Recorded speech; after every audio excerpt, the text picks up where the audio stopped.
Well, it's another day and another very unusual game has appeared on Steam. For once, it's not actually an asset flip, from far as I can tell, but there's a very interesting situation going on which you may have already heard of, but I just want to help raise awareness of a certain game that, at the time of writing, is still on Steam, because Steam is Steam, but the game is called Abstractism.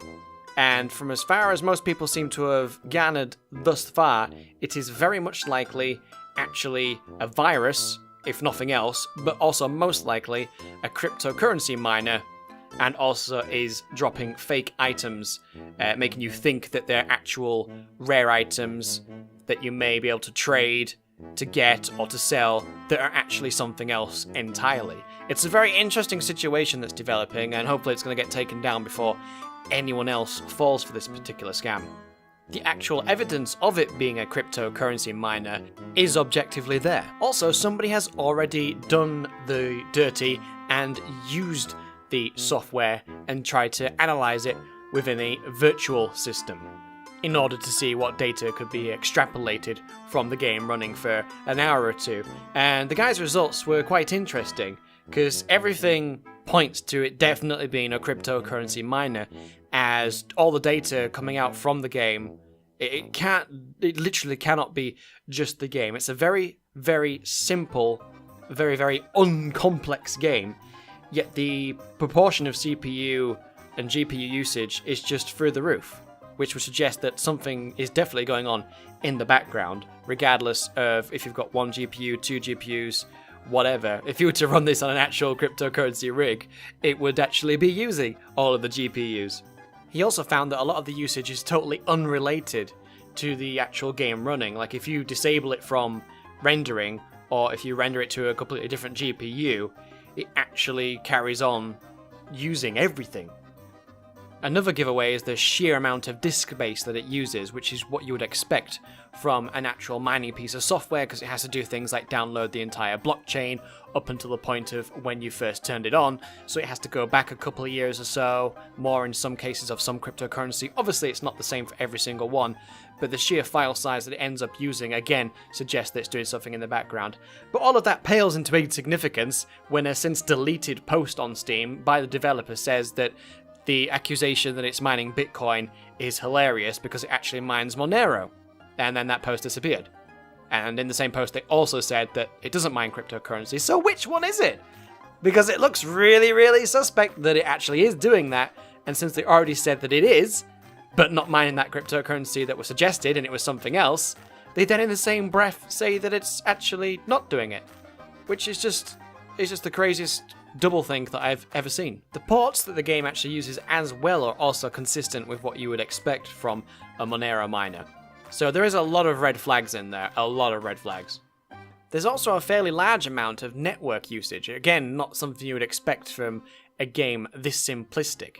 And it can't be explained away with just the supply of Steam items and such. It just doesn't make any sense for a item, just a bit of code, up and down, is using that amount of network usage.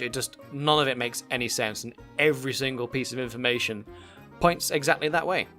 And one of the problems with this story is that it's actually twofold, if not threefold. One, obviously this is going to garner negative media coverage of Steam by newspapers, which are already giving gaming these days a bad enough name in general, and most of them already have a disdain for cryptocurrency, so you have distribution of virus, cryptocurrency, and gaming all wrapped up in one neat package of like, this is awful, and it is awful.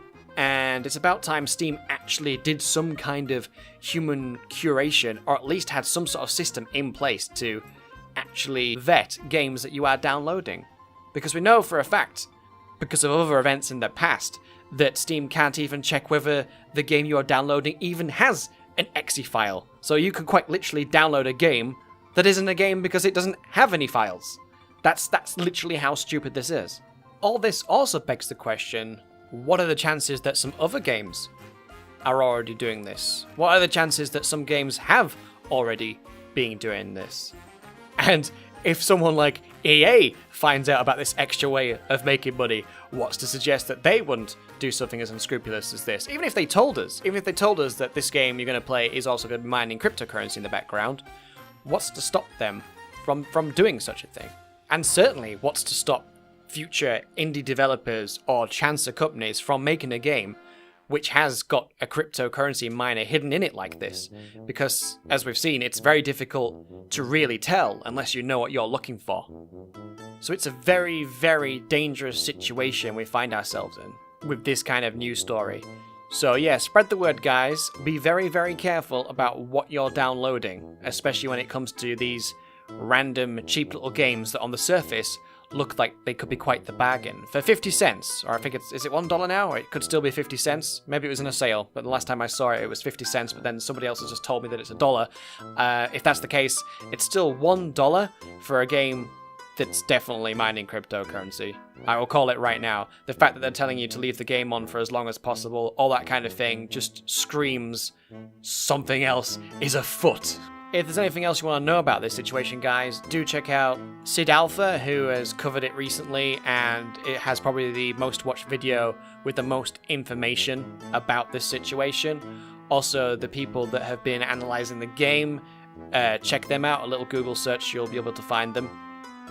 And a few media publications, even the Sun newspaper in the UK has actually been covering this story, so it's actually getting attention pretty quick, so it will be interesting to see what happens with this situation, but I can imagine Steam pulling the game eventually, but it shouldn't need the actual user base of Steam to find these problems. As I say, they ought to be able to detect this kind of nefarious content by now. But anyway, guys, thank you very much for watching. See you again very soon.